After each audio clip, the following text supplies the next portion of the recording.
It's sunny here. Sunny, sunny, sunny. You can see the camera's having trouble here. It's overexposed. Another hot, beautiful day in Tokyo. We're at that time of year now when it's really mixed. You know, we had it in the spring and we'll have it again in the fall. One day will be super hot summer weather. Next day, and in fact, was it not last night, 2 or 3 nights ago, I got my window open upstairs and the aki no mushi, the autumn insect sounds. There's one we call a bell insect. Suzu no mushi, suzumushi. And it's in the tree outside our shop here. And it's ringing. So we're at that transition time, you know.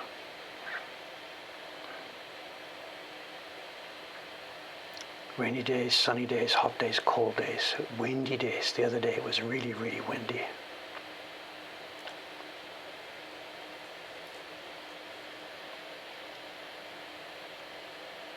Not to complain. Here we are. Okay. Well, you know what's happening today, and this is probably the last day you're going to see this block. We're pretty much at the end of it, I think. Oh, this is something we could talk about later, next stream. Talk about this in the next stream.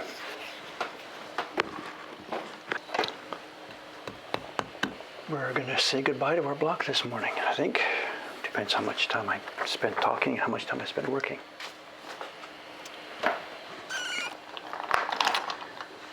It's clearing, the last stage of clearing. I know. There's something we did do a little bit different on this block. In many of the presentations and little books and whatever that I've made talking about the process of printmaking, I come back again and again to talking about it as 3 stages. And I haven't quite followed those 3 stages properly on this block, but the 3 stages that we normally talk about, and if Taran-san's listening here, he'll know exactly how this works, because it's exactly a traditional way.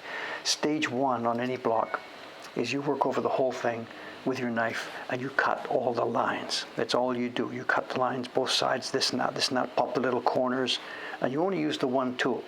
And you never, ever change tools until the whole surface of the block is done. That's the traditional way of doing it. You then switch to your larger guns, your persuader, and your wider chisels, and you clear away what you can of the wider areas. In this block, it's just simply going to be the area around the outside, but in some other blocks, it's all kind of patterns inside. That's stage 2. And when that's done, you switch to stage 3, which is clearing away the work you see me doing now, clearing away between the cleared out area and the lines.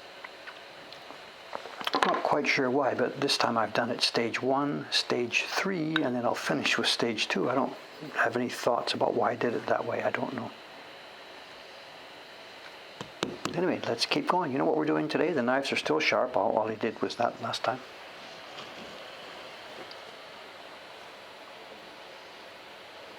And again, even though this isn't microscopic work, let's put it under the scope for 2 reasons: to give me a boost in my eyes, and 2, to keep it in exactly the same place.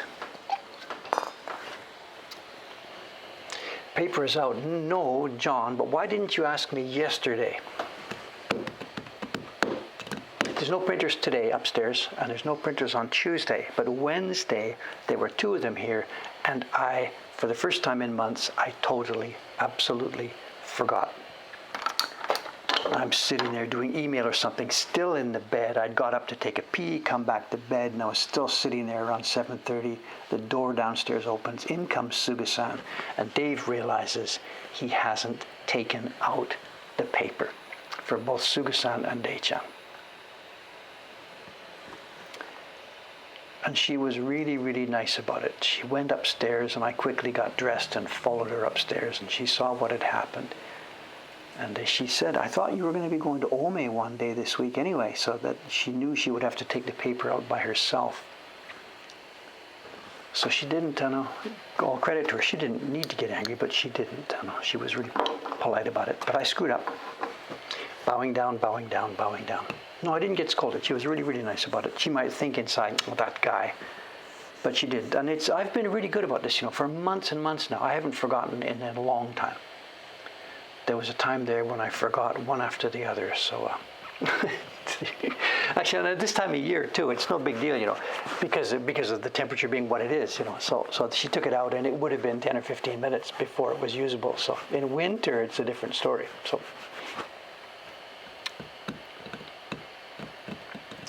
And we can't, John's saying with the microwave, but actually we can't do that. And I learned that lesson long ago.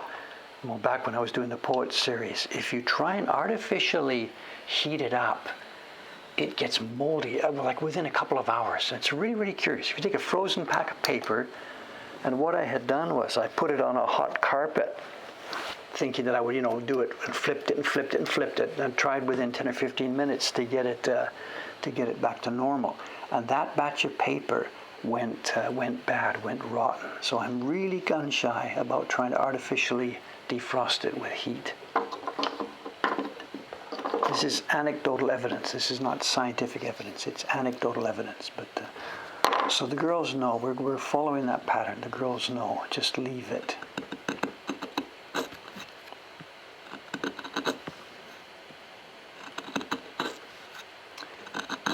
And actually, too, it was no big tragedy because she had lots of other work to do. She was just finishing off that print that day, so she had all the prep work for the next print to do. So she just switched out her order.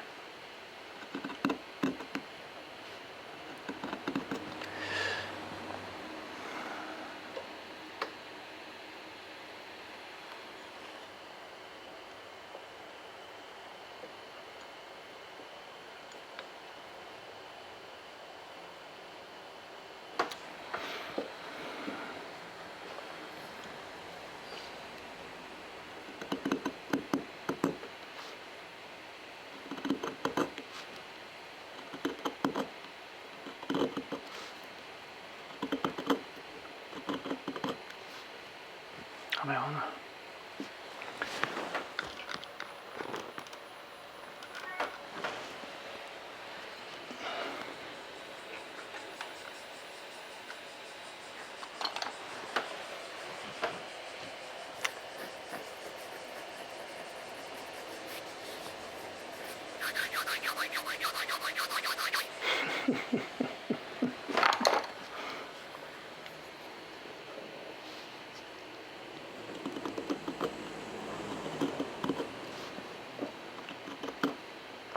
Someone says there it's raining in Vancouver, is it? I don't keep track of the weather over there. I sort of get a bit of a viewpoint on Canadian and Vancouver weather because my daughter is really good about sending photographs these days of my grandchildren. My second daughter, she's quite hip on the net and stuff and keeps up to date. And she has a Google Photos account, and not every day, but every couple of days, she throws a bunch of photographs up onto her Google Photo thing, which I have I have an invite there. So she puts pictures up, and I get a message a few minutes later.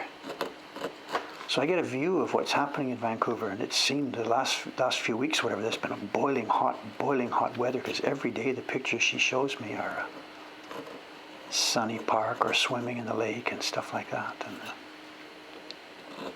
the pictures she put up yesterday, they'd been camping, I guess, for a few days somewhere. Camping with 4 kids. It's my 2 sisters together, the 2 families. I'm not quite sure if this line was deep enough, so a little bit of insurance here before I clear out the rest here.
speaking of that camping, my own camping days back in Canada, of course, were just as a solo guy or as a couple with before our kids were born. Not too long after our kids were born, we ended up moving to Japan, so we didn't do any camping with them. But looking at those camping photographs my daughter sent now, I look at that and I think there's my first daughter's two kids who are teenage boys. They are now 15 and 13.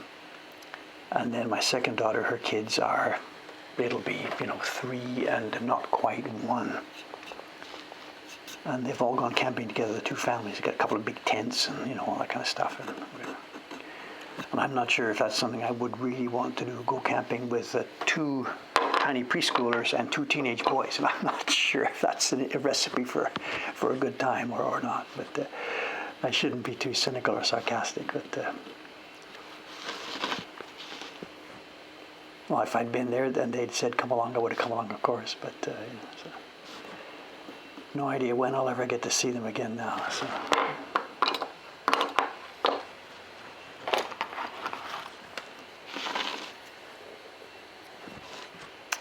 A little bit too big now, this chisel. It's 1 millimeter, and this is, I can do this, I guess, but it's not probably such a good idea.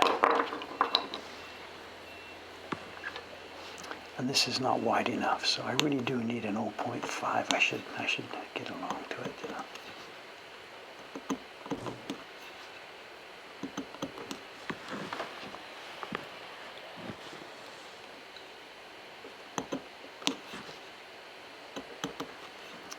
Still delivering, right? The truck out there, the Yoshibori truck. We're supposed to be in serious lockdown. We're supposed to be. So much for a serious lockdown. People dying all over the place, and these guys are delivering hot towels because people just keep drinking. They will not give up going out drinking, and the restaurants won't give up serving them. I don't know. I don't want to talk about it. Give up. What does it take to get these people to get serious about this, or am I wrong and they're right? I don't know. Yesterday, twice, Watanabe-san and I were here taking pictures and stuff yesterday for the upcoming, we're putting out a mailer later this week with the new prints and stuff like that. And Watanabe-san and I were taking pictures for it yesterday. And twice during the time when we were down here taking pictures, people tried to come into the shop. People walking along the street, and in one case it was a Japanese group, and in one case it was a couple of American ladies, and they came and said, "Can we come in to do some shopping?" And we turned them away both times, because we're closed, and we have staff here that's unvaccinated, but people are out there trying to do normal lives, and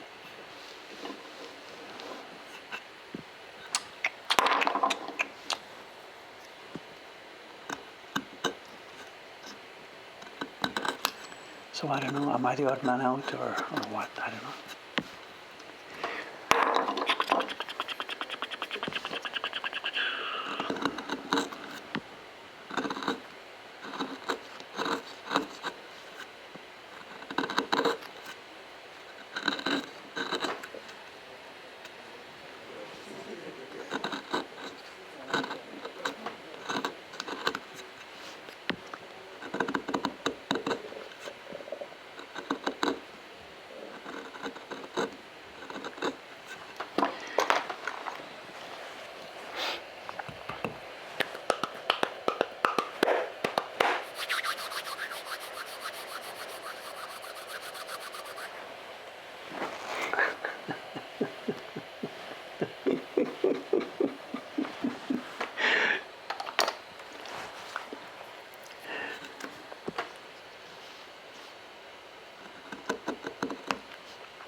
There's a little sidelight to the 2 American ladies who wanted to come in yesterday. They were really, really friendly. I went outside. They looked at the door and sort of tapped on the door. I went outside and chatted with them and said, "I'm sorry, we can't do this." And they were both totally okay with this. There's no hostility or whatever, or blah blah blah or whatever. They were masked up and chatted and whatever. It turned out that they are ladies who are living in Japan or have been living in Japan as expatriates, and their husbands, I guess, have a job with some kind of company. They didn't mention the name of it to me, but so they've been here for 3 years. The husband is an executive with something, and the 3-year term is now over.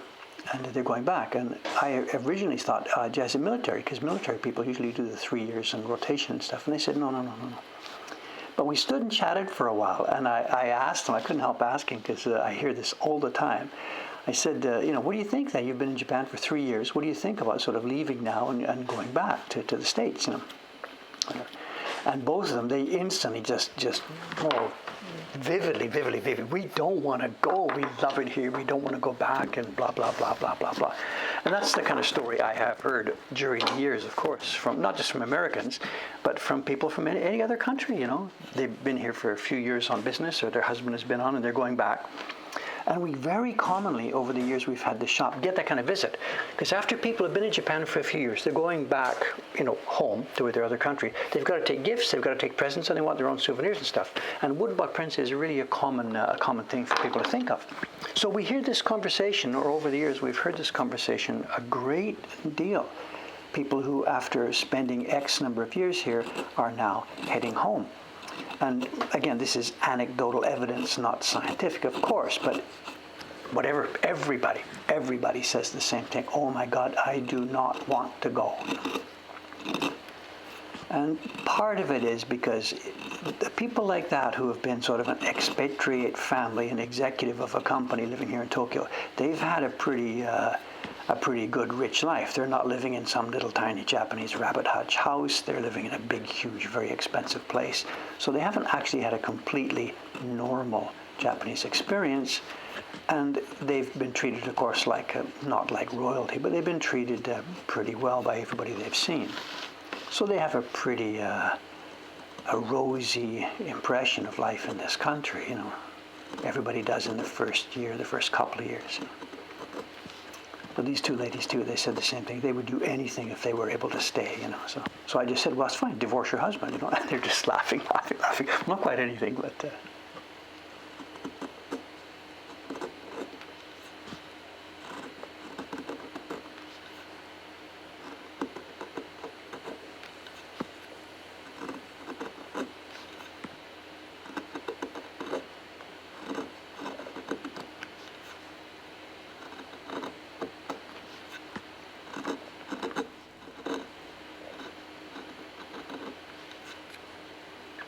So after they left, Watanabe-san and I were chatting, and Watanabe-san said, this is happening now every day, Dave. That's twice today. Are you thinking about opening the shop, And I just had to tell her, I can't see that, I had to ask her, look, do you want to sit here behind the counter, open in a situation like we are in now? And she says, no, I wouldn't do that. Well, there you are,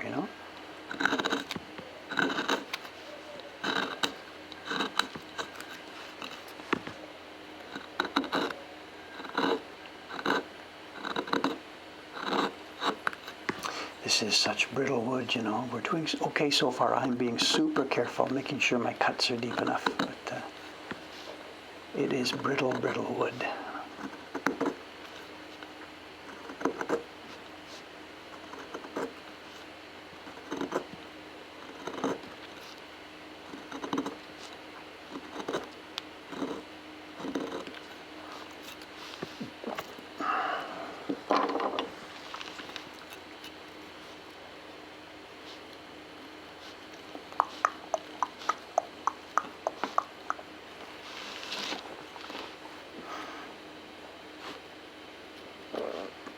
Again, insurance here, just putting those cuts just a tiny bit deeper.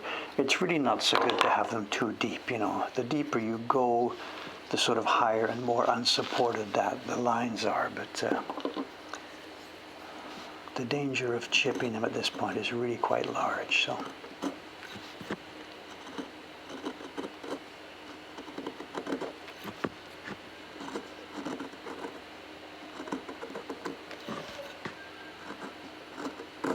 I don't know the mood among the people watching this. Are you waiting for me to chip one of these lines? Is this the idea? It's like watching a car race where you don't really care about the race. You're watching for the crashes. I don't know. Is that what this stream is about the last couple of days? Everybody wants to be there to see it live when Dave chips something. So.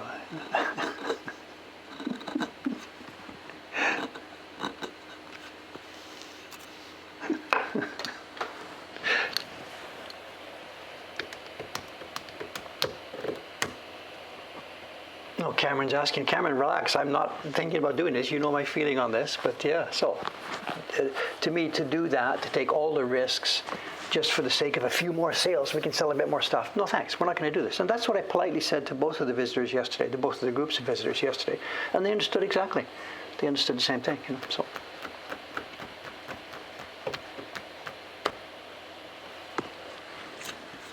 No, I'm not. I wasn't foreshadowing that Dave plans on opening the shop. Not at all. No. It does beg the question of why are we still here? Why are we keeping the shop if there really is no intention to open it? And then the news I read this morning again in a couple of different newspapers, the situation in Israel, for example, a country that we thought was really ahead of the curve in getting this thing under control, and they are now having trouble. So the future for Japan here, which is still so far behind it in terms of vaccinations, Dave himself here, he's got his 2 vaccinations thinking, I'm okay, I'm good for this, and yet clearly not. Another 5, 6, 7, 8, 1 month, year from now, I will no longer be protected, So this looks like it's going to be a very, very long thing, So if we signed on for this lease back in January because we were thinking we could sort of see the light at the end of the tunnel. But I think that light is getting farther and farther and farther away. And if I were signing that lease this month, I really am not sure if I would actually do it this time around. So I don't know. Anyway, enough of that. Let's just carve some wood here.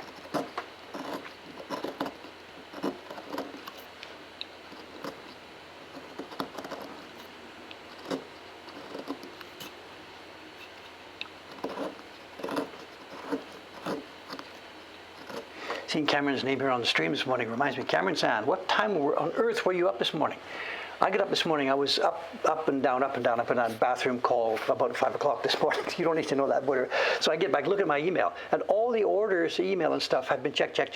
So somebody over in Cameron's house was up this morning at like 5 or 5:30 or 6 o'clock doing business email. And I guess this is no secret. Cameron has 2 little kids at home, so this has perhaps become one of his routines. Get up early, do as much as you can, clear your desk, and then when the kids wake up, bang, away you go. It's family time, so. But it is funny to get up at whatever 5:30 and see the bunch of the emails already done. So.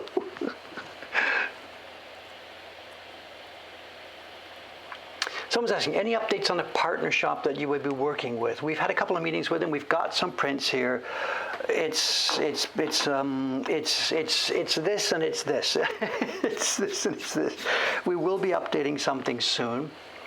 He and I have a little bit different idea on what prints are worth, and this is a really funny, haha, funny, whatever. Our policy here. We've tried to keep things reasonably priced and stuff like that. But the shop we were talking to about working together with, he sees this as an opportunity to go high and go big. He looked at our figures and our YouTube readership and all this blah blah blah. He thinks, wow, there's a good market here. So he brought some stuff over, and he has priced it. What's the word? He has priced it what I think is optimistically, to be polite, and his viewpoint is clearly, let's go for it. And I, as a philosophy here at Mokuhankan, I'm not so comfortable with that. So it's not going to be the cornucopia of wonderful prints that are pouring into our flea market that I thought it could be. It's going to be, we're going to pick and choose, because I think he's asking too much for a lot of this stuff. So we're going to pick and choose some stuff. So anyway, we'll see how it goes. Watch for some updates over later this week, early next week. There will be an update about this, and there will be some more prints available, but it's not going to be a wonderful open the floodgates of a whole new bunch of stuff that we didn't have before. That's not going to be possible. So, yeah.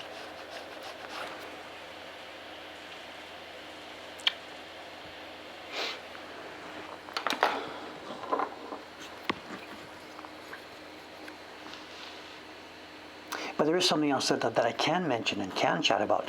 The guy is an interesting guy. He's a good guy. The family has a history of working with ukiyo-e over 100 years.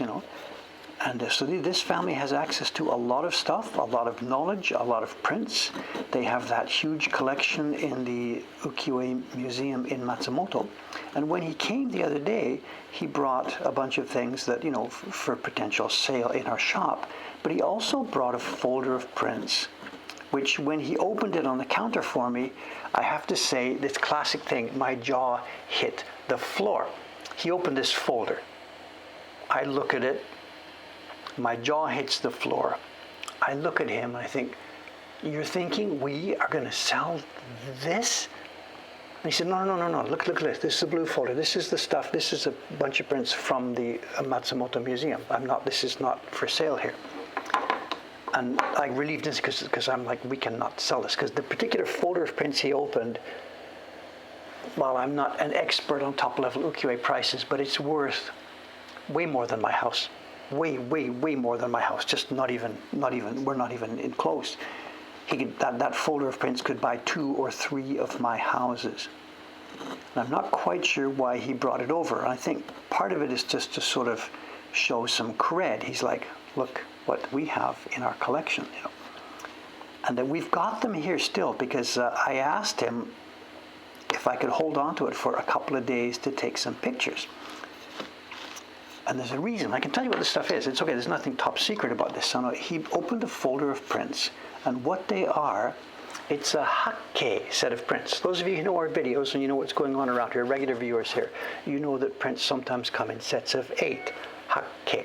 And I did a video on this. It's on our YouTube channel, David's Choice number 8 set. And I introduced the concept of hakke, talked about the history, showed some examples.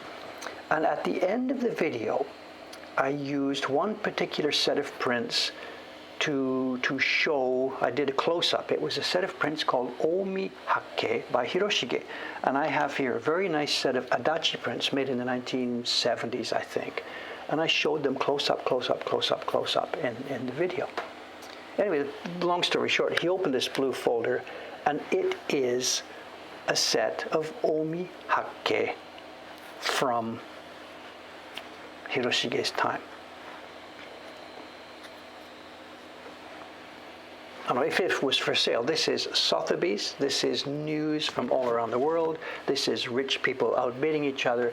This folder of prints is worth more than anything I've ever had in my whole life. So, and it is going back to him this afternoon or tomorrow because I am not going to hang on to this thing around here at all. But what Nabe-san yesterday, we took some good close-up pictures of it, and I'm going to do a supplementary video to the one we did 2 years ago, the David's Choice video explaining hakke, and this is a chance for me to do a very, very interesting supplementary video on this. So we will be seeing them. We'll be showing them to you. We'll be showing them to you.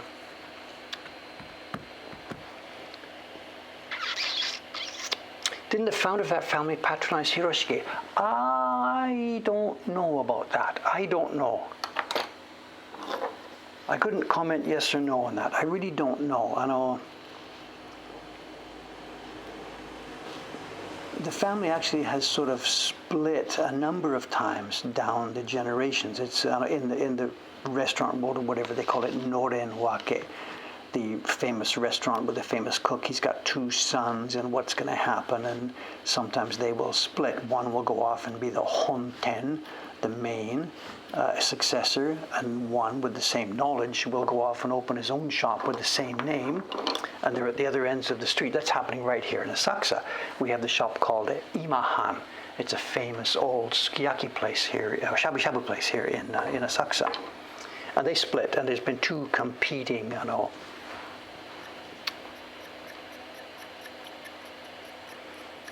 Yeah, so maybe. Koringa was saying, take photos of these. They will be on the site. We took photographs yesterday. I know Watanabe-san spent most of the afternoon taking photographs, very careful photographs of these prints. We are going to get them on the website, absolutely. Ooh, that's backwards.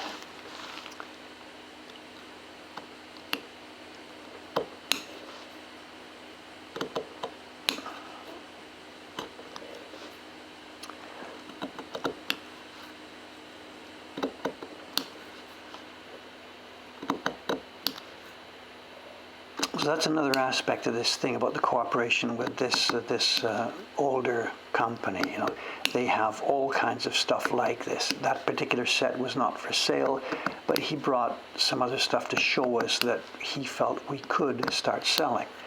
And I'm going to back away. He's got, you know, original Utamotos, original Hokusai Hiroshige and stuff like this. And I'm going to back away from that stuff. I myself don't have the knowledge to be able to verify that what I'm selling is the real thing. The stuff we're selling now, I have lots and lots of experience with it. When I say it's a Meiji print from 1870s or whatever, I really have confidence that the thing I'm telling you is that thing, because I've seen the originals, I've seen copies, I've made stuff, you know, I've been around the block on that stuff.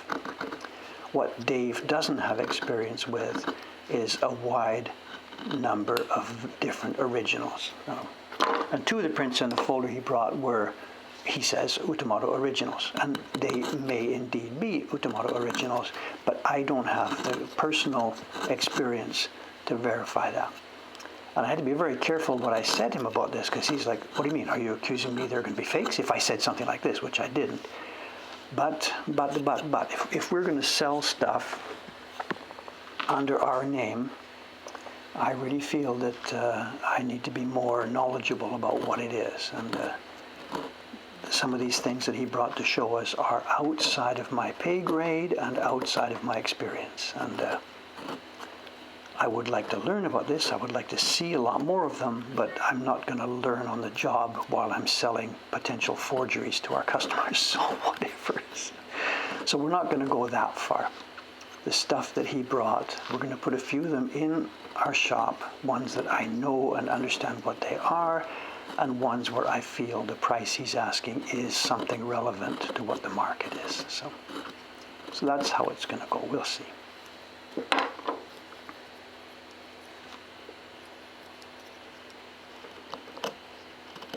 There were so many forgeries, so many forgeries.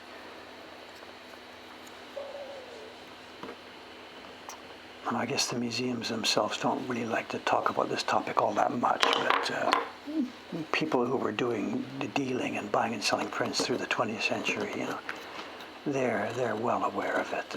There's been estimates, not by me, but estimates by people who knew much more about this than me, that up to half or something of the classical ukiyo-e collections that are in those major museums all across the Western world, a staggering proportion of them could be fakes, revamps, reproductions. You know. But I don't know. That's past my pay grade, you know. So.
Forgeries would have been post-war. No, we're talking about Meiji era forgeries. Forgeries in the 1870s, 80s, and 90s and stuff like that.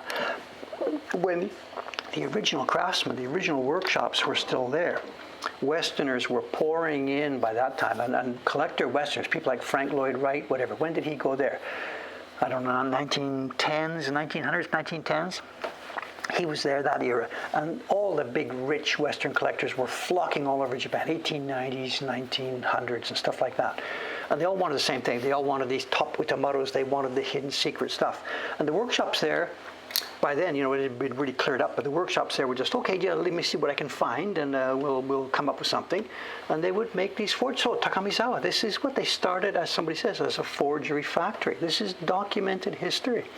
That was Takamisawa's original business.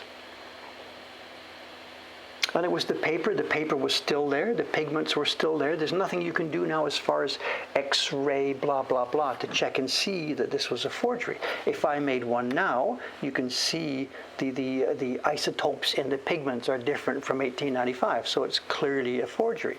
But the stuff made back in that era were being made with the same paper and same pigments as the originals. And a print from, say, a Hiroshige from 1850, the original, now how old would that be? This is 2020, so from 1850, that would be 170 years old, but the forgery would only be 150 years old. So there's no essential difference between them. So there's nobody on this planet could tell the difference.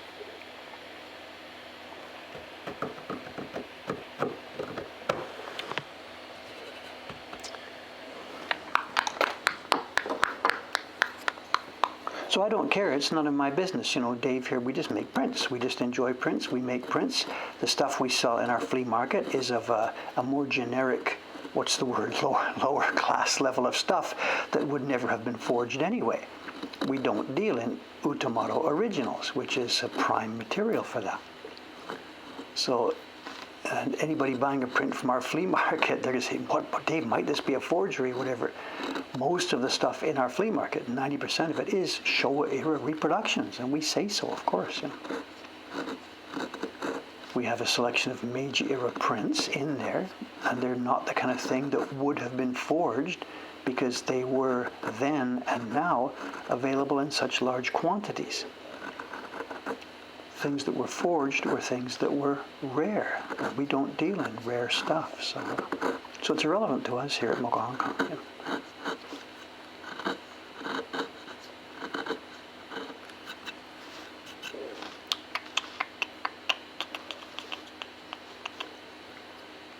This is confusing. This is easy to make a mistake in here. I don't know what you can see. This is a line. I just took away the waist. This is the line to leave. This next one, this is a rain line to leave. The waist between them came out just as a V cut. This next one, is this a rain line? Is this a rain line? Can you tell? Well, you can see what's going on. This is rain, rain. This is waist. This is rain. This is rain. So I've got to take out a waistline here, which is so thin, it's going to be difficult to get my chisels in, but it's not thin enough to come out like this with a V cut. And this is the worst possible option, and I've got to go in there and take out that waist without chipping. So you know, of course, the tool we're going to use, it's going to be the poker here. We're going to just take the top of this thing off. This is chipping it off. Roughly first, just to get it down to size, and then we'll run through again, cleaning up a little bit. But it's so easy. If I look away for a minute and look back, I could easily pop out the next line by mistake because they look all the same. Rain, waist, rain. It just looks the same. When I was doing kimono patterns in the Poet series, we had this all the time.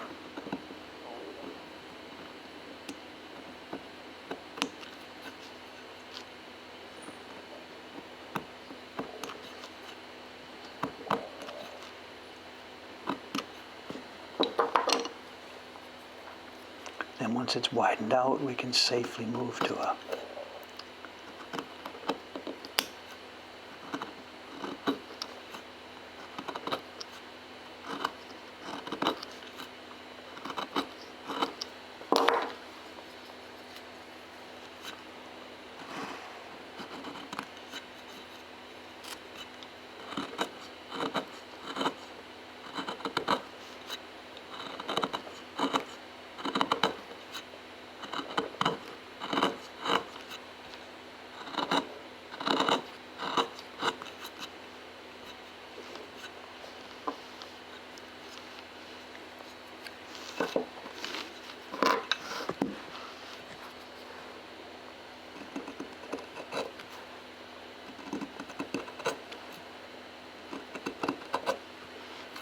Now, here we are. John over there. John, Santa, you're watching, holding your breath. John's expecting me here to screw up. This little pencil mark, which I will reinforce. This is one of the registration marks, and it's all too easy at this point. And been there, done that, come through and just clear the wood away without realizing this has to be retained. So it looks like I'm going to get through this without any major screw-ups here, but let's see. Speak too soon, can I?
I have to be careful as I keep cleaning and shaking off the cloth.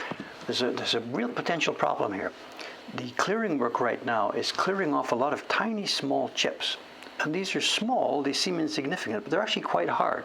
They're little hard pieces of cherry. And the back side of this block is the key block to the print. So if I'm a bit careless here, leave a bunch of waste and crap on this thing and move around and slide around and move around, it can actually damage the key block here. So you've seen me every couple of minutes pull this off and shake it and pull it off and then rub it with my hand to see if there's anything specifically hard or dangerous here. Got to be careful.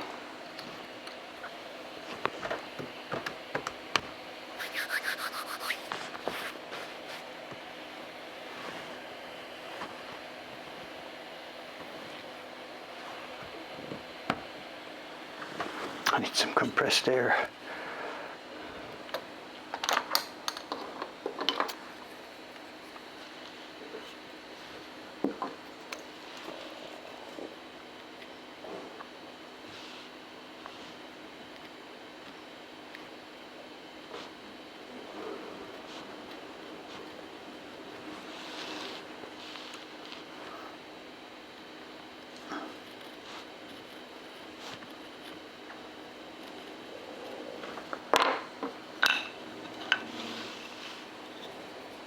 It's getting hot in here now, you know. Boy, oh boy, oh boy, it's getting hot. I knew this morning when I saw the sunshine that it's going to be one of those days, and it's stinky hot already here. But But my work for the rest of the day is not going to be in this room. It's going to be upstairs, so I'm not going to put the air conditioner on here. It's just such a waste, you know. If I were working here all afternoon, that's fine. What Nabi-san, she had it on yesterday, but I won't be working in this room. I'll be working upstairs. So. I'm doing tracing, color separations today for the rest of the day. Jed-san and I are playing with a potential design for a test for next year's series. And in recent days, Jed and I, we spent hours and literally many hours on Skype back and forth talking and discussing and working out the details of this. And at the moment now, there is a test image which he has sent over. And I've got a copy of it, and I gave a copy of it to Rei-chan last night. And we are working on how we would do this. If we did decide to go ahead and do this particular project we are thinking about, could we actually pull this off and could we actually do this? And I'm not trying to teach you, I'm just describing some of the work that's going on, whatever. There's an idea in play for something that Jed and I, we've never done before, a kind of prints that Mokuhankan has never made before, and a kind of stuff that he's never designed before. But it's far from confident that we would actually be able to do this thing. So at the moment, Jed and me and Ade-chan, she started last night, I gave her the file, and she's going to try and do some of this today at home. We are taking a look at these images and trying to decide whether or not we could make a series of attractive woodblock prints from them. So there's kind of a background testing going on. I'm not going to show it to you, of course. Absolutely, I can't show it to you yet. This is simply first stage testing of a new concept, of a new idea. Maybe later I'll tease. If it looks like we're really going to be able to do it, then I can start teasing. But at the moment, simply I'm describing some experimentation that's going on in the background here. That's just part of my job. And that's what I'll be doing for the rest of the day, or days, depending on how long it takes me, you know. I've been working on this yesterday on and off, and honestly I can say I am struggling with this, because what we're trying to do is not trivial at all. It's absolutely not trivial. And it would be a huge, whatever, one small step for a man. It would be a very big deal for us. So we'll see. No teasing yet. Teasing follows later.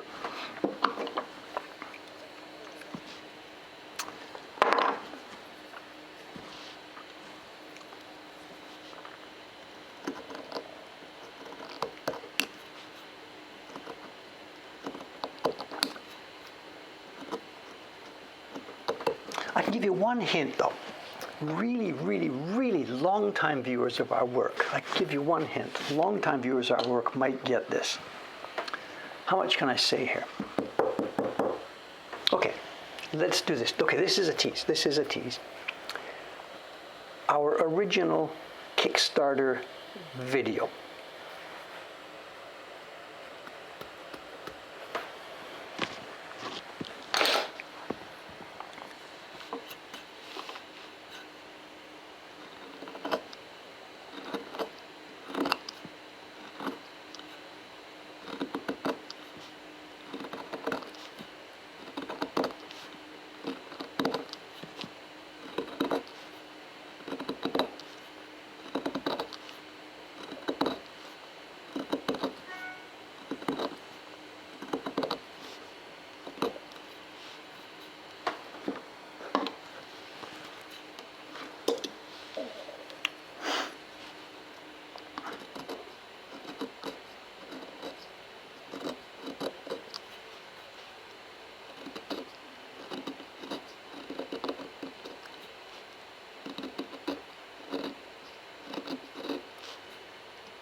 Almost there. We got one more groove, and then we're going to switch to persuading. What time is it? How much time have we got here today?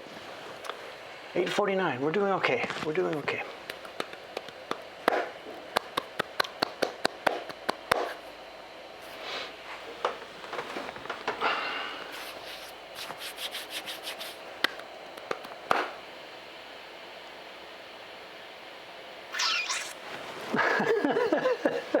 Cameron Cameron's here.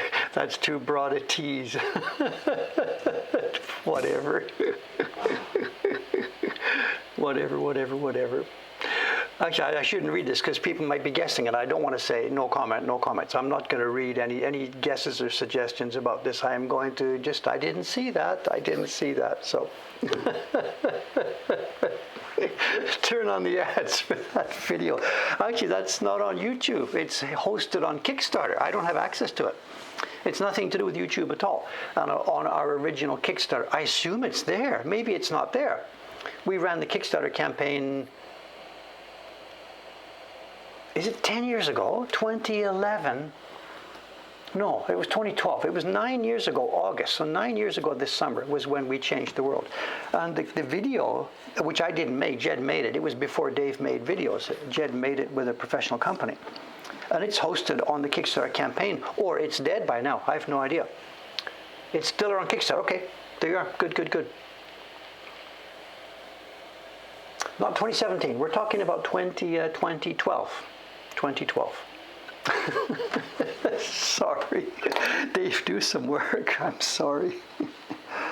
Now, I'm in the background of my mind here, I'm thinking we've got the show and tell coming up today, and I've got my plan for the show and tell, but I wonder if we should, because of that package of prints that I talked about, if we should maybe just do something different for show and tell today, because I am not going to keep those prints here. It's just too dangerous. And I want to get them back to the owner as soon as I can. So it might be that we should actually take a peek at that stuff today. Abort the normal show and tell and to take a peek at those old original prints. I don't know. I'm just trying to think about what I should do here.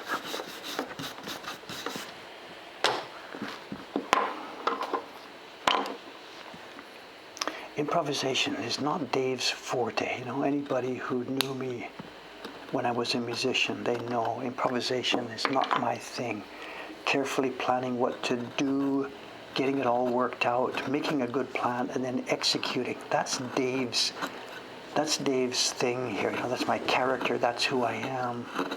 Improvisation and making it up as I go along. That's not me. I guess what's the word? Control freaks and something, different ways to describe different people, but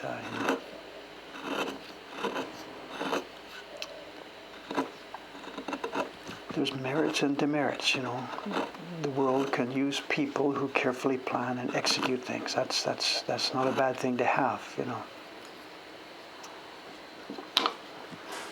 Whatever you like and see about Mokuhankan, that's because that has been the thing behind it, Planning and sometimes too much planning and then execution,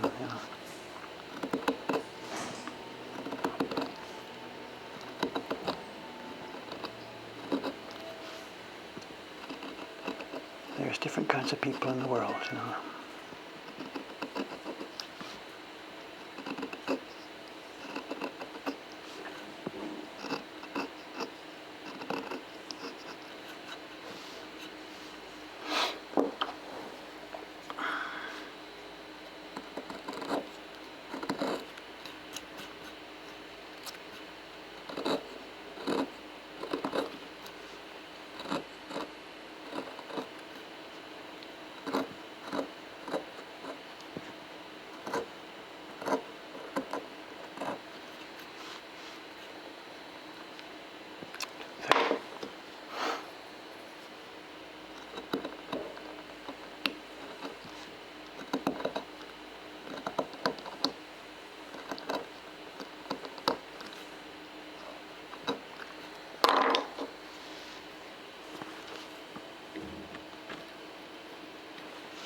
I'm not going to comment about yes or no or good guesses or bad guesses or whatever.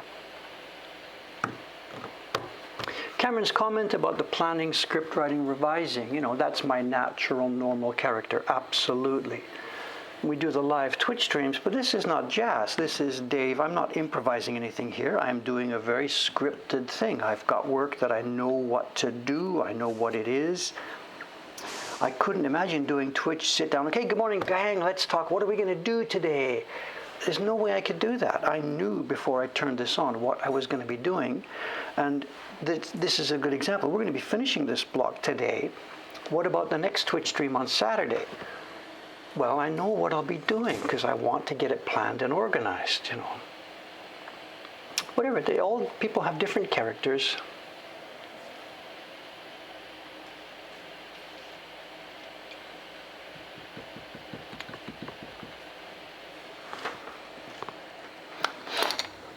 It's okay, we are who we are what we are, so. And maybe actually to think about that same thing, to explore it a bit more, if you look at us, me and Mokuhankan and us as being, quote, successful, unquote, and the fact that we're still here and we're still surviving and we've made a living at this, so what would be one of the reasons for being successful might be the idea that because this guy and the people around him, we have built an organization and a workflow and stuff that suits our character, That may be one reason why sort of it's doing well. When Dave here tried to play tenor saxophone, he fell on his face and didn't succeed and ended up being blown out of the room. That was something that didn't suit his character, and he learned early on, okay, look, let's back out of this one and go try something else. Then Japanese woodblock printmaking, because of its long extended preparation time and stuff, suits my character, so it has turned out to be something well. And then running the organization like we have here is the same thing. Careful planning equals success, So this being a bit nothing deep and nothing deep here, just common sense, Cameron too, Cameron's job, the job he's doing, controlling those emails, answering all the customers and stuff like that. It's not a glamorous job, but it really does actually suit his character.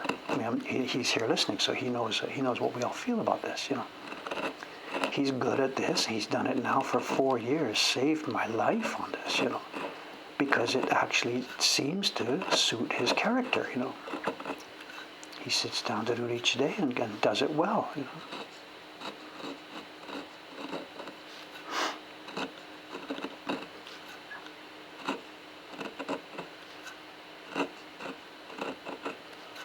Okay, there's the last of our lines, actually. That's the last little bit of chiseling near the lines, I believe. Have we got over the whole thing now? Oh no, one little bit at the end. Look at this, at the other end. Sorry about that. I started partway through instead of starting at the end. What time is it? I thought we were going to finish this thing. What time is it? 8:58. We're okay. We're okay.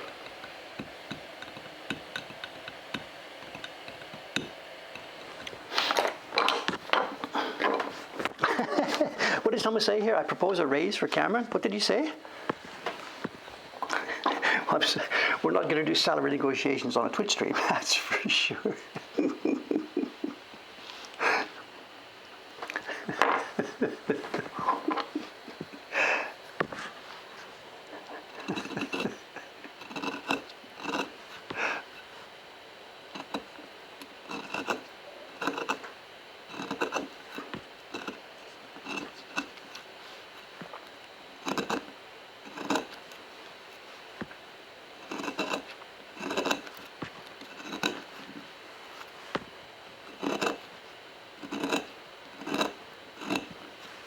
This part of the wood at the edge is absolutely unusable. This is interesting. When the guys chose the wood back in the, whenever it was, 1920s, when they made this block, I can't see it because it's all covered up and aged and pasted down. But they must have chosen this piece of wood knowing that the middle part was okay. But at the edge there, there's what do you call it? I get the terms confused, heartwood and sapwood.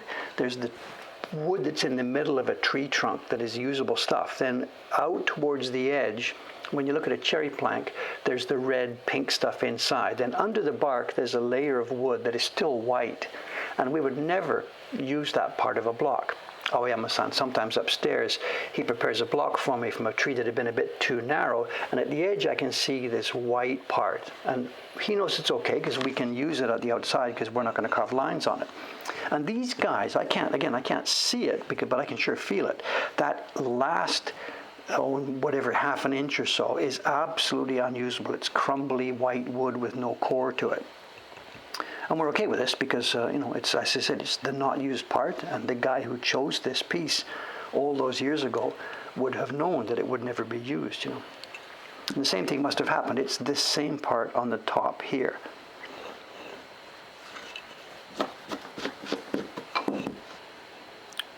It's just crumbling at the touch. But it's okay because it's not the part we're using, so.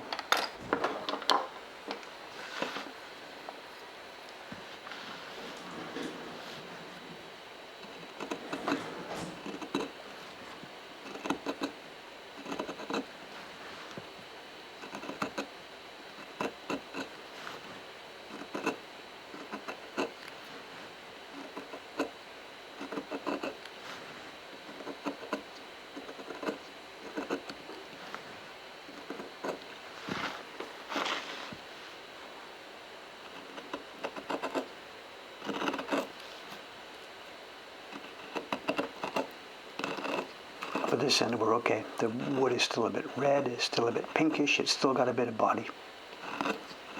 It's just that area over at the other edge.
Will there be persuasion in the near future? I think so. Just give me a second here. Persuasion is the next step after this.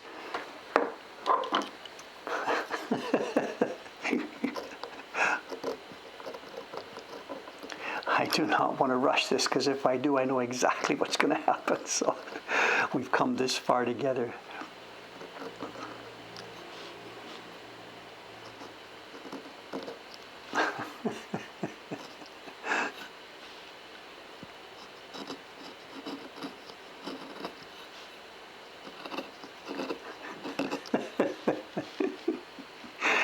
When the lady asks you, will there be persuasion in the future here?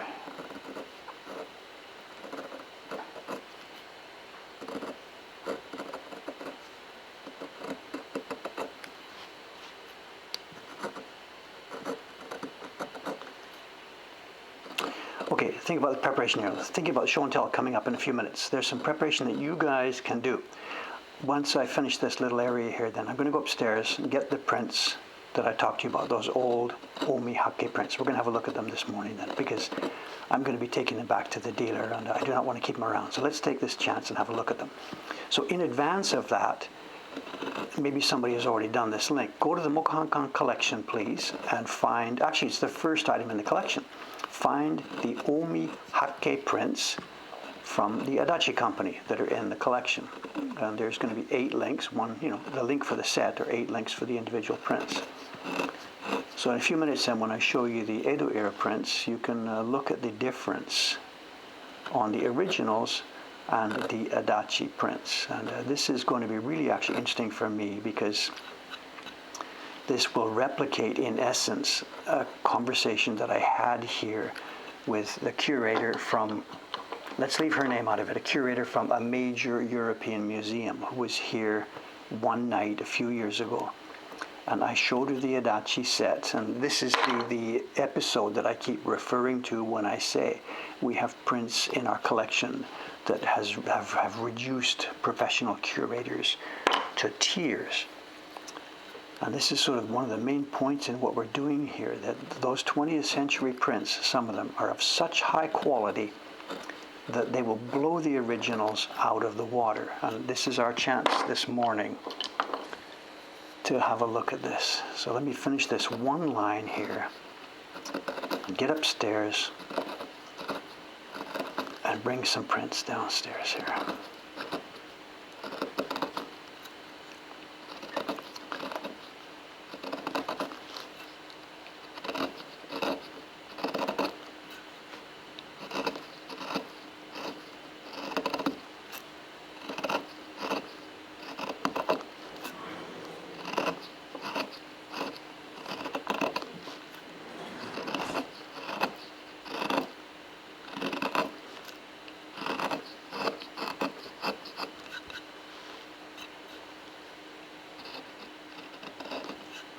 Okay, there we have it. We do now have this block all happily cut.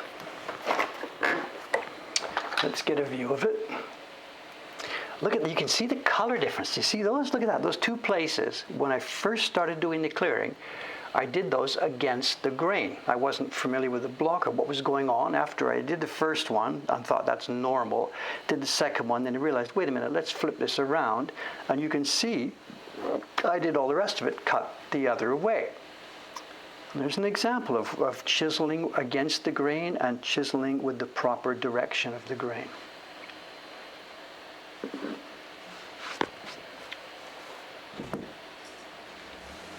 So next, we're not going to do it right now. Next is persuading. We've seen it. Karen asked for it. The next step will be chiseling around the outside. But we have something more interesting to do this morning. So let me do that. Let's cut and run. Let's make plan B here. Give me a few minutes. I'm going to go upstairs and bring back 2 packages of prints. In the meantime, if somebody's got a link to it, the Omi Hakke series in our collection. Give me a second. Back in a moment.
Yo-i-sho.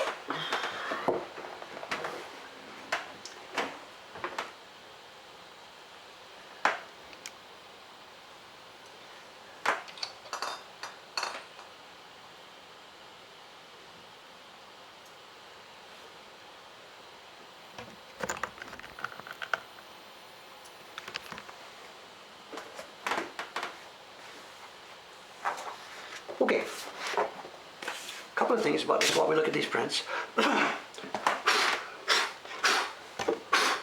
What you see here, this is very, very common. This is how most of the museums around the world actually keep their prints. Not in little folders like this, but what I'm saying, if you go to the British Museum in the back room and you're having a look at some of the prints, and I've been in the back of the BM, the British Museum, the Victoria and Albert, and the way they keep their prints is, well, for the most part, of course, they're in huge file cases. But inside the file case, you will see prints that are grouped in sets inside these little folders called chitsu. Now, these folders are not specifically acid-free or anything like this. They're made of pasteboard and covered with cloth and whatever. But the next step inside them, this is how the big institutions keep their prints. One by one, inside a paper folder made of Japanese washi. And it's the only possible way to hold prints. Japanese washi itself is so long-lasting. It's more long-lasting than plastic, than anything else that's going to be around it that you could use to store the prints. So you need to keep the washi prints inside washi itself. And this is a fairly new sheet. This guy must have replaced this. Once the washi gets a bit old, you open up a new sheet and put it in. So this set of prints right here, 8, I don't know what it's worth. I am not hip to the latest news on how things are selling at Sotheby's.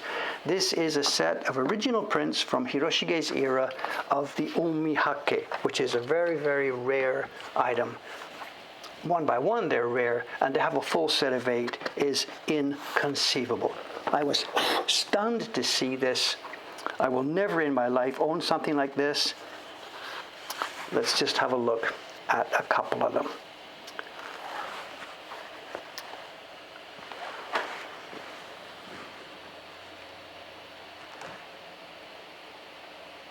And what number this would go for on auction, I don't know. It depends how well they hyped it up. I don't have a clue. I can't talk about the money end of it.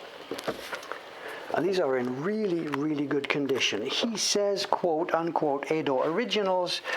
Again, I don't know. Early, late, Meiji reproduction. It's almost certainly not a Meiji reproduction. It's original blocks.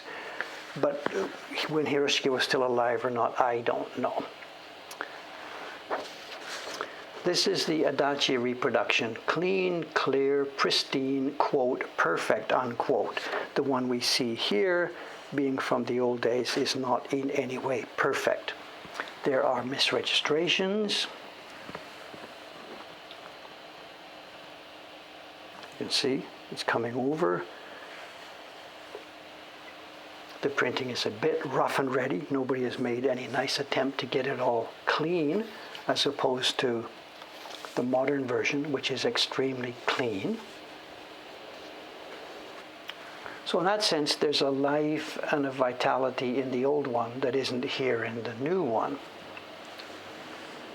Dave, of course, prefers the new one because Dave wants clean, clear, crisp, stuff like that. There's also variations here. In the old days, there was no standard pattern. Each batch would have different colors. Adachi, when they chose to make their reproduction, must have chosen one of the originals that had an open C. It wasn't that they've made a mistake here. This particular original has the C. The one that Adachi must have chosen to reproduce didn't have it.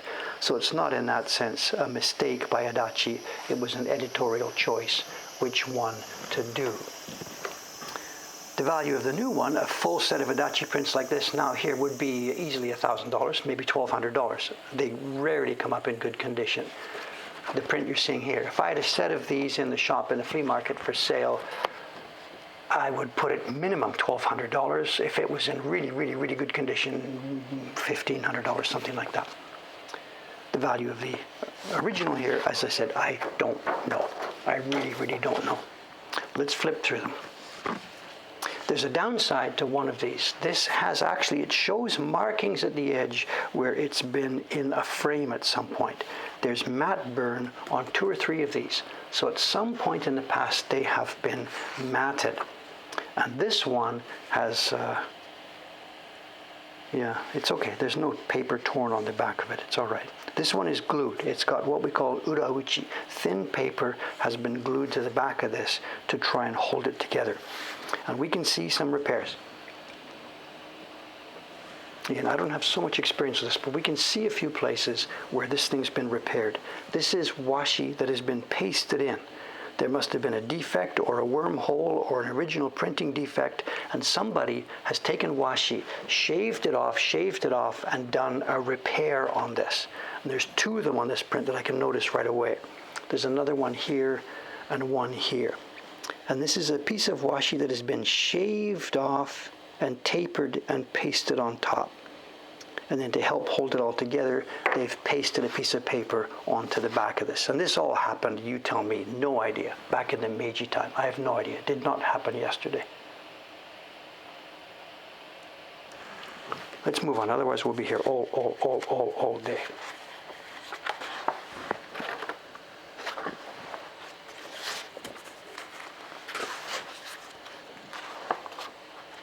Let's actually, because of the time, let me try and find the most interesting ones here. Just one second. There's the one. I'm gonna use my editorial privilege here. Let's jump ahead to this one.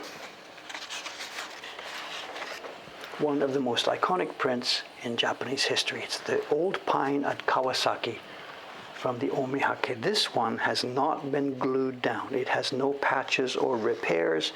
It is the original sheet of paper, not glued down.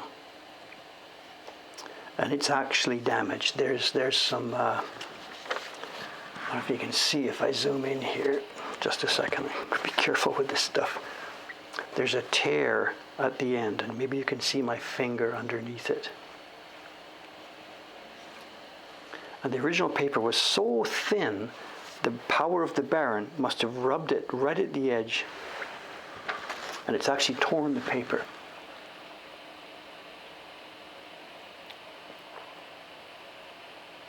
Speaking of rain lines, nay. And drink it in, because this is the only chance you'll ever see to see one of these things in the flesh.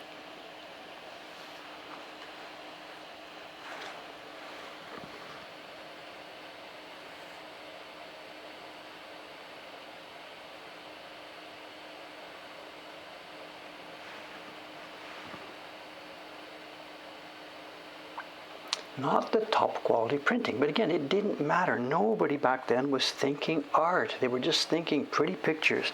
Brush strokes, brush strokes, brush strokes, brush strokes, brush strokes. Nowadays we try and get it smooth and clean. Look at this, the Rakan. It's full of tamari.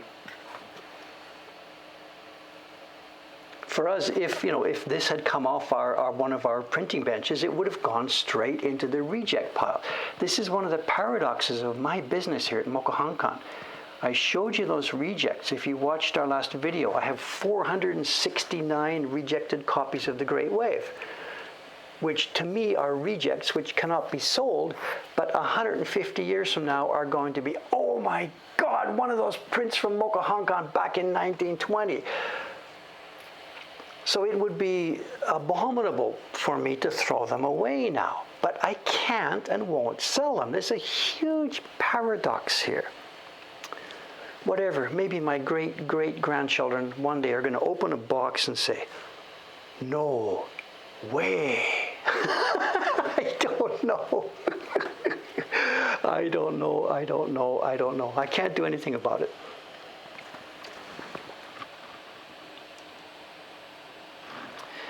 The most attractive part of this is that it's something I can sort of show it to you. This paper is super thin, super delicate.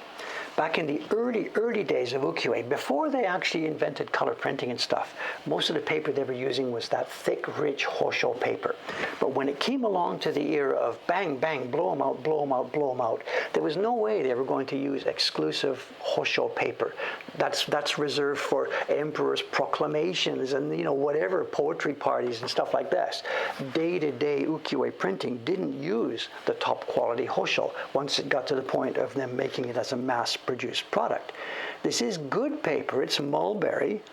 There's chidi all over the place. This sheet would have been rejected top to bottom by us. Is there some way I can get it? Again, I have to remember to be careful with this, much more careful than our normal stuff. Can I get it in such a way that you can see the chidi inside? All right, let's try an experiment here. Hold your eyes. I'm going to point the camera towards the light. Just a second here. We're going to experiment with this for a moment. Just a moment. Bright light coming. Be careful. Point the camera towards the light. I'm going to hold this print up in front of it here. Let's look at it from the back. Not that it will make a difference. And you can see, look at the crap in there. Look at the crap. Here. There's bark scraps. That's a long piece of mulberry fiber that didn't get pulled out. Here's another one. This is a huge mulberry clump. How much of that's visible on the front? Let's look at it again. Let's look at it this way. You're now looking at the front side.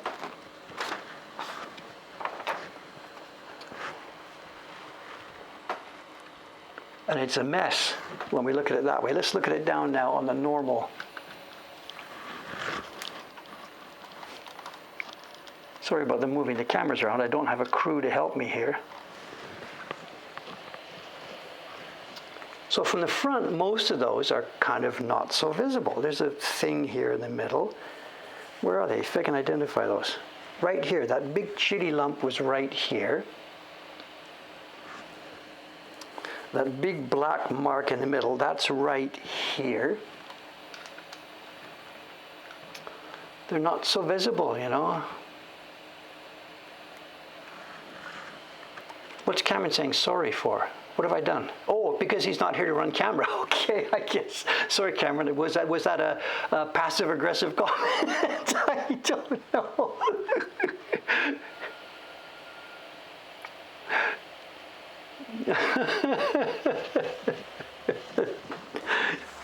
Actually, part of the chidi, the problem here, of course, this is a full image. The reason we're having so much problem with chidi in our Great Wave is because it's wide open sky, and the stuff is so visible in the sky. And people complain. There's letters in my inbox now that I'm supposed to reply to. People complaining about the Great Wave they got. Dave, you said they were all going to be okay. What's wrong with my print? You know, I've got 2 or 3 that I'm supposed to reply to.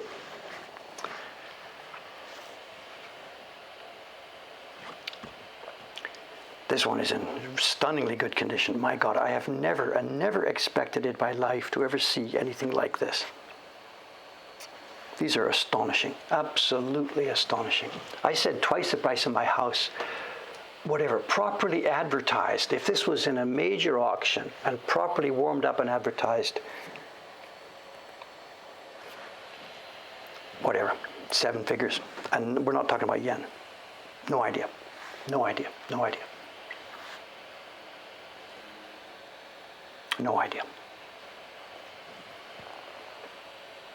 No, this is a prime set. Someone's asking the lovely tone. This is a prime set. This is really unusual. If you go to ukiyo-e.org and look up these prints to get images from all the museums, from the Honolulu Museum, which has Michener's set, which is not such a bad set. Chicago has a beautiful set. Boston Museum of Fine Arts must have a bunch of these. If you Google around and look at the museum sets, very, very, very few.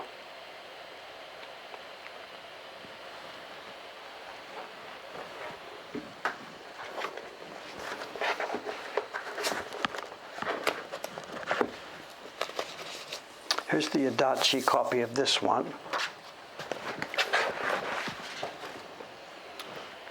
And again, Adachi would have, before you start yelling and screaming at them, Adachi would have simply used a different master copy for their reproduction. Adachi has chosen a different strip on the sky, not because they were fooling around with it, but because the one they decided to copy was different. Well, let's look at them side by side then here. This is original version A, and the Adachi copy, which is one of the treasures of my collection, treasures of our collection, is really, really quite similar. Beautifully, beautifully, beautifully made. If there's any confusion, these are not for sale. We are not showing you something here that is going to be for sale. These are not my property. They belong to an ukiyo-e dealer here in Tokyo, a family that's been dealing in ukiyo-e for over 100 years. He has let me have a look at them, and they will be going back to him any minute now, because I do not want to keep these in this building. We took yesterday some very careful photographs, and we will be putting the photographs online. Let's try and compare here, two places. There's the Adachi version, and here is the original version. These would not have been new blocks. You can see, actually, now that you think about it, this is not a brand new block set. There's lots of block wear and tear here.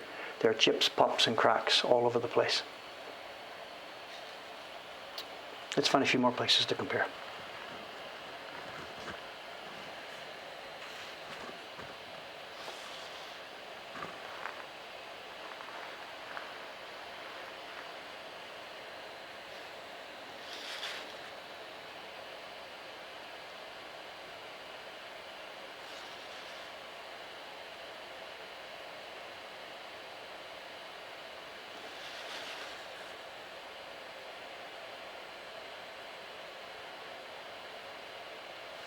So how many copies did they print? No idea, no idea, no idea.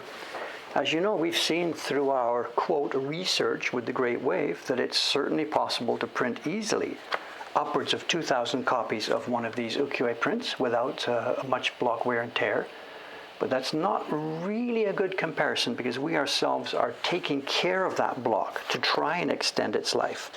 Back in the old days, there was no such consideration. When something was a popular print in one of the shops, they just rammed it away. More, more, more, more, more. Just keep going. Where's the mountain? Just a sec. Here we are. There you are. This is the iconic one, the first one in the set.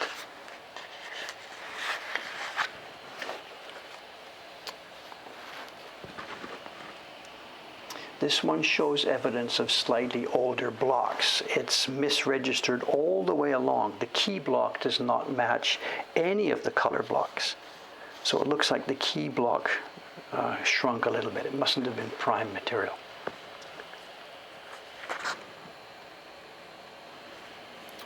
And again, we have visible. We have chiri here that's visible. This is our problem with the Great Wave. And now that we've got a print with wide open spaces, we can see it here.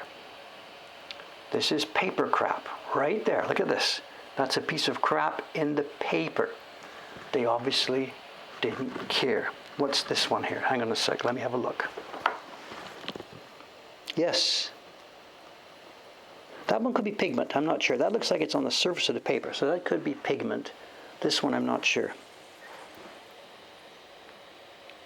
This one is crap in the paper, absolutely. I'm not going to take it out. I'm not going to touch this thing. My God, of course not.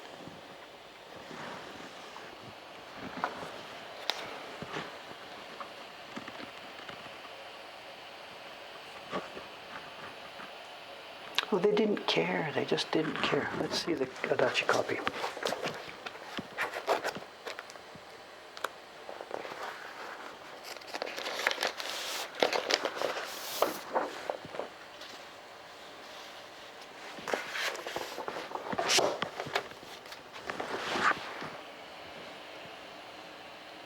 There's the 1970s version, new, clean, sharp. And again, they've copied a different original. And actually, this is quite well documented. Some of the museums around the world have done this. I think Honolulu has 2 or 3 or 4 or 5 copies. And they've got, like, they call copy A, copy B, copy C. For example, here in this area below the mountain, there are versions with deep gradations and other versions printed with no gradations. So again, this is not a mistake by Adachi. This is the choice of a different original in which to copy. Look at this, multiple gradations in the background, and here, none. And Adachi, usually their policy would have been to try and copy what they thought was the earliest one. I have no idea if that's true or not. I mean, the ukiyo-e researchers themselves would argue back and forth. Is this an early version or is this a late version? Did Hiroshige see this? Are these gradations something he thought of or that the printers thought of? I have no idea, and really nobody at this point has any idea at all. Let's compare the two. Let's close up and compare the two. The gradations make this one into a completely different image.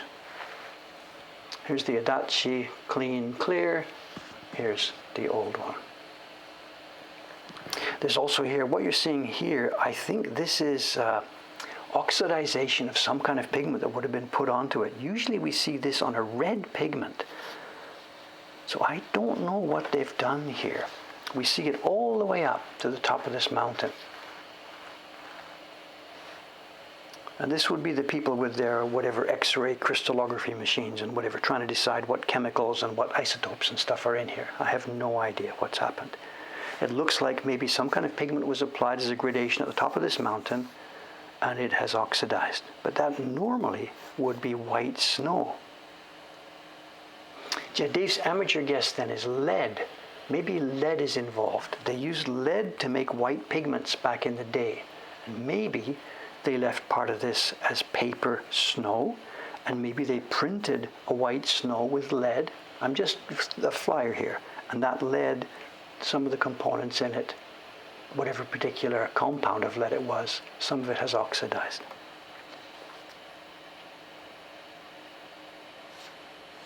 So the Adachi has a gray here, so maybe that's it. There was a lead-based gray-white pigment used on the original. No idea.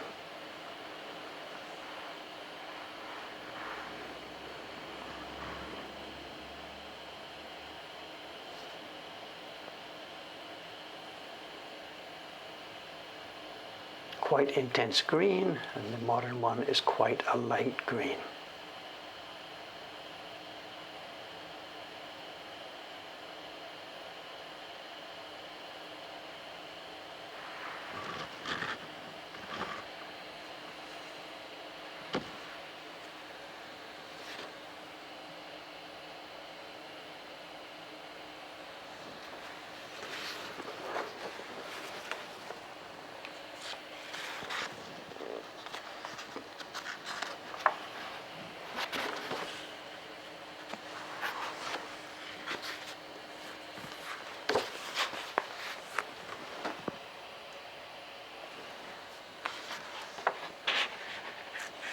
Here's one.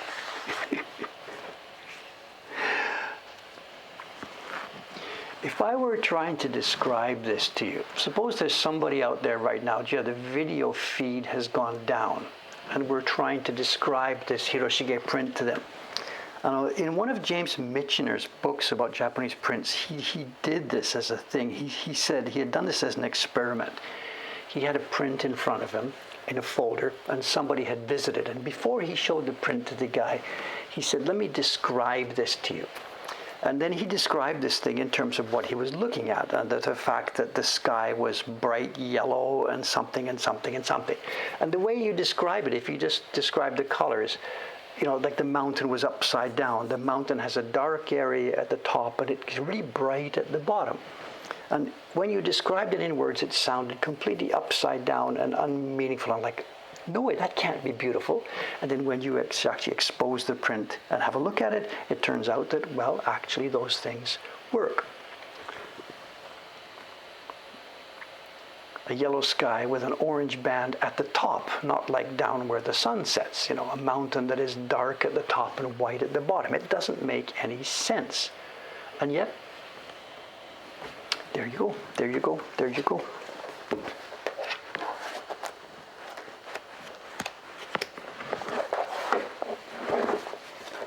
This is one where if I had been making my reproduction set, I wouldn't have done it the way Adachi has done, because I don't think theirs is particularly attractive. I think it has become flat and lifeless somehow.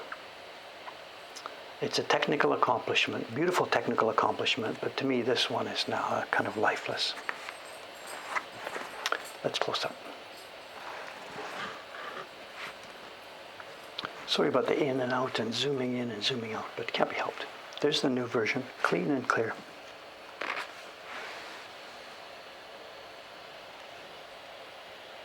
Look at this, we get a bonus mountain. Interesting.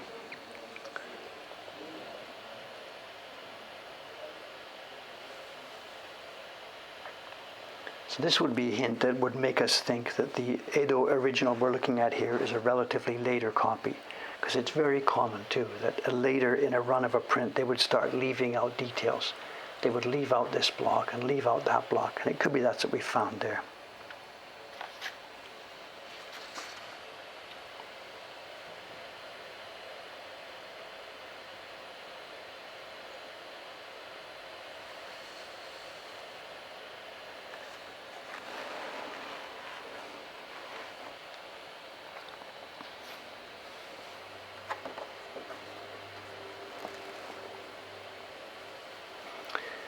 But too, remember, you might look at the Adachi version here and think this is sort of lifeless and not so interesting. But remember, it's got a handicap. It's brand new. This Adachi one is only 50 years old.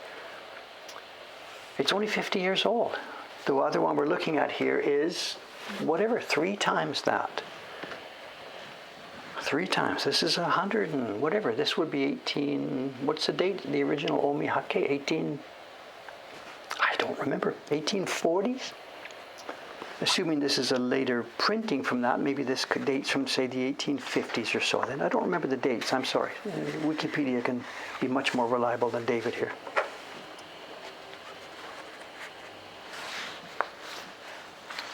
And that gives it an attractiveness.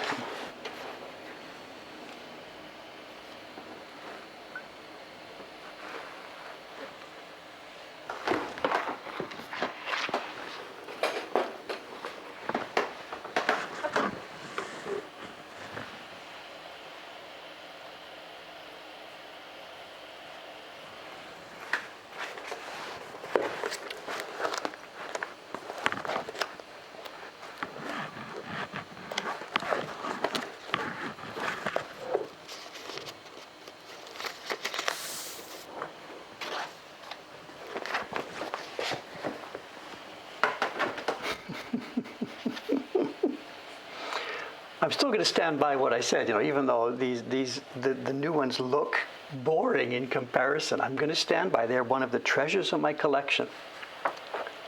And when they have aged to this extent too, they will have a similar mood and feeling. So we can't, Takamizawa tried to do that. This is Adachi, who makes prints clean and clear. And Takamizawa, in the old days, because of their roots as forgers, tried to make prints with older feeling in them. Someone's asking, the striation in the sky. This is brush strokes. This is careless brushing. Actually, no, this is fun. Look at this. Someone's asked a good question here. The striations you're seeing here in the sky. This is, okay, before we look at that, this blue sky is really difficult to print look at this one. This is easy. This is a gradation done in one brush. You've got a big wide brush which runs out of pigment at one end. So this is relatively easy to do. If, however, though, you want your gradation to be longer, so you want no gradation, nothing, solid color, all of a sudden a short gradation. Now you get a problem. You have a real problem, because to make the solid color we need to swirl the brush around back and forth, and we can't swirl it around because that buggers up the gradation at the end. So this guy has done it with 2 brushes. He's done it swirling at the top, and then, can you see the strokes? He's done it swirling, and then he's done with his brush strokes, boom, boom, boom, boom, boom, and then he's grabbed a different brush about this wide that has a gradation in it and made 1, 2 or 3 quick rough strokes to make a gradation here. And look at it, you can see the vertical strokes from brush number 1 suddenly chopped off by the horizontal strokes from brush number 2. Again, if we had done this, this would be a reject copy because we can see these brush strokes. But this was just production.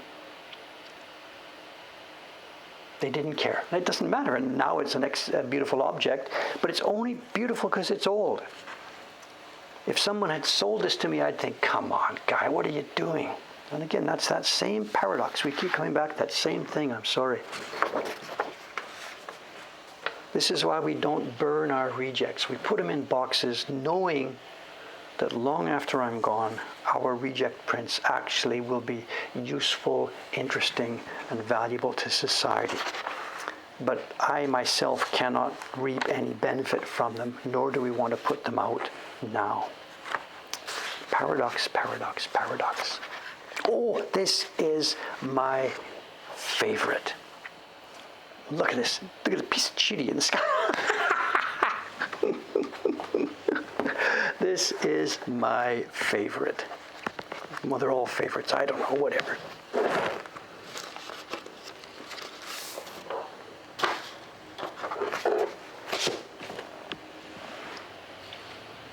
Here's the new version. And when people see this, when people visit our collection and we look at it up close, they gasp at this. This is astonishing. The smooth printing, the beautiful embossing, the incredibly nice touch of the gradations. This is a gorgeous, gorgeous, gorgeous piece of work by human beings. Incredible piece of work.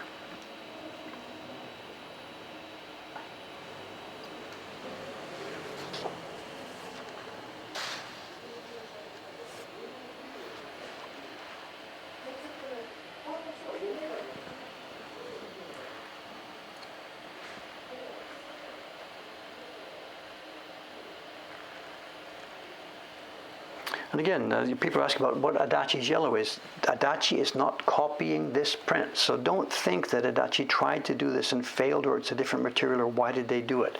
They were reproducing a different print than the one you see here. In the old days, every time a printer got hold of the batch of blocks, they would just use whatever was at hand. So there is no canonical version of these prints, these designs. So I'm sorry, we're not comparing exactly apples and apples. We're a little bit comparing apples and oranges. Is that chili, or is it, just have a look at this. Yeah, it's in the paper. Absolutely, it's in the paper. God. See, for us, we wouldn't, if it was that visible, we wouldn't even have started printing on that sheet. We would just use it for a test, you know.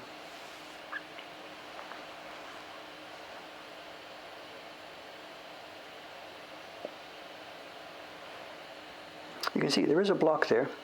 They printed something, some kind of rose, and it's perhaps faded. No idea. Oh, Thursday morning, the sound reminding me that I forgot to put out my cans and bottles last night.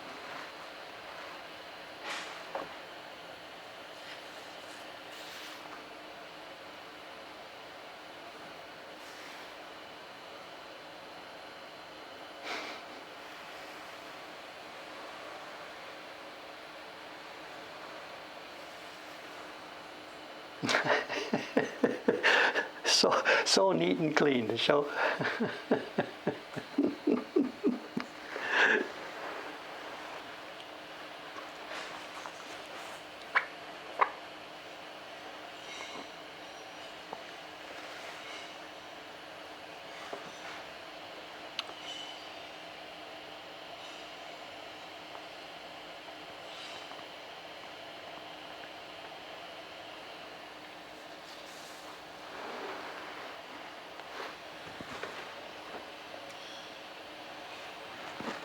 It could be a spider leg. I have no idea. It is a piece of black something twisted, and it is buried in the paper. It's not something that was soiling later.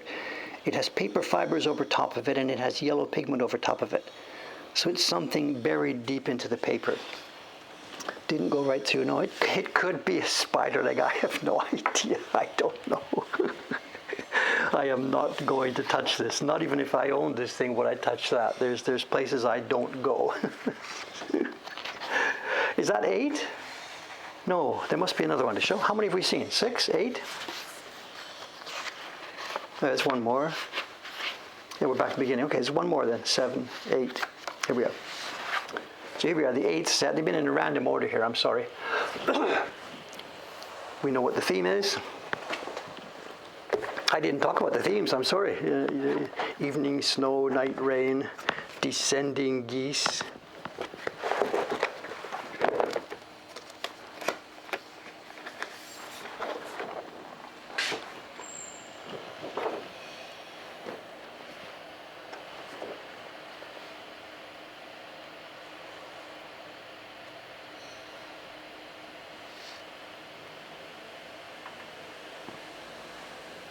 Quite similar treatment, again, different color selections, different printers have chosen different things to put on the block, but a quite similar treatment. And we see a pattern here. This particular group of prints has a full C on most of them that has C, and Adachi has copied somebody with none. And I guess too, that's something else. This is an indication, I think, of a later printing of these. You know, it could be 1 year later, 2 years, 5 years, 10 years later, I don't know. The blocks are not really badly worn. But we see in later copies full C. When they were doing the first version, they might have done something a bit special, but later on when printers just get the blocks, they see a C block, so bang, they print it blue without thinking specifically of what to do. So this wouldn't be like the earliest possible version of the Omihake. It would be some follow-up version, but not too far off because the blocks really are in good condition. This one also is glued to a backing sheet, which is an indication that there's probably damage in it somewhere. And it's been glued down to hold it together. Oh yeah, there's a patch. There's a patch. This whole area here, I can't quite see how far it goes. We'd have to get it really under the microscope. There's a patch. Some washi has been glued in here. This is what those old guys were really, really, really good at. You've seen me under the microscope open up, take a bit of bark out and close it up. But you've never seen me do skin grafting. And that's what's happened here. There's a graft here. They would have taken a similar old print. There must have been damage here. It was chopped or damaged physically, or something was wrong with it. And they took a similar print from a similar era, one that was valueless, chopped some paper out of it, feathered the edges here, and grafted it in, and then pasted paper on the back to hold it all together. You can see it when you hold it up to the light. I guess in the top level auctions, this would make this piece a little bit less valuable or something. I don't know. The fact that we've got a set of 8 prints here would be a much stronger mitigating factor.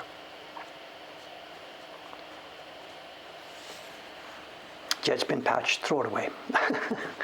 Whatever. Okay, there we have it. I know these have been photographed. Watanabe-san yesterday took very careful, very detailed photographs of these. At some point, it won't be today, we're going to get it into our collection pages with a message that these do not belong to us. These are part of the Japan Ukiyo-e Museum collection, temporarily on loan to Mokuhankan for study purposes. So there we have it. If you're, if you're living in Tokyo, you might think, I'm going to make a visit tonight at 4 o'clock in the morning to Mokuhankan. Break in if you like, but you're not going to find these. We have hidden these very, very carefully. These are not sitting on my desk waiting to be nicked. That's why it took me so long. I had to go and find them and dig them out from where they've been hidden. So this is another reason why we don't want to get into doing prints like this. They're just too valuable. Mokuhankan here, our most expensive print in this building. What's our most expensive print? I don't know. We got some Yoshitoshi prints, maybe $500 or something. We don't have anything worth stealing, but if we had stuff like this in our building all the time, we would have to talk about getting a safe and the alarm system and police, stuff like that. We just don't want to go there.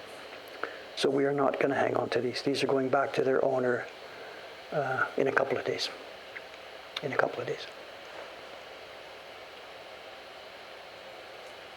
Okay, thanks very much. Today's Thursday.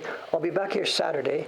I have two moods here, what to do, I was going to finish this today with persuading and stuff, and then Saturday we were going to start a printing stream, because there's some test printing I have to do.